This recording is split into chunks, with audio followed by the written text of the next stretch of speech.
to CNN's Kristen Holmes in Atlanta, where Trump will speak this evening. And Kristen, yesterday afternoon on State of the Union, a bunch of Republican people that I had on the panel, commentators, said they hope that Donald Trump will close in a positive, uplifting, embracing, inclusive message.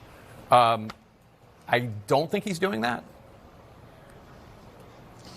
Well, Jake, I mean, if his speech last night is any indication, he is going to continue to double down on this divisive rhetoric when it comes to immigration. But I will tell you, standing there in Madison Square Garden, where there was probably 20,000 people, not an empty seat, I can see why he wouldn't think that he needs to stray from that messaging. Everything that he said, every aggressive thing that he said, every polarizing thing he said about immigration, anything fear-based, he got a round of applause, not just tepid clapping, but a standing ovation when he said that he believed that certain people should get the death penalty, migrants who commit crimes in America, particularly anyone who harms a child or woman.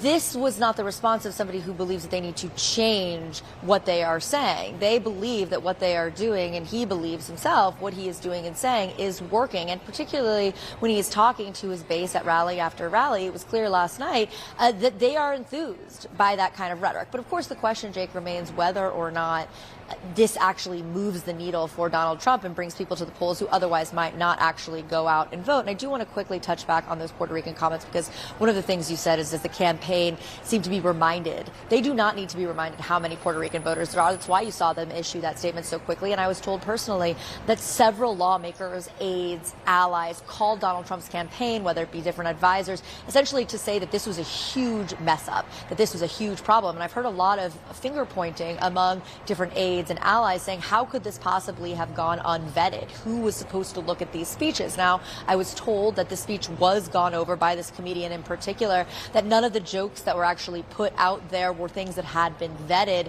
He had not run these by the campaign, but what they did tell me was there was one joke that was so offensive, the campaign actually nixed it. Right now, I'm still uncertain what that joke would have been, but they are saying that they never saw this list of jokes that this comedian put forward to set off the tone for this rally yesterday.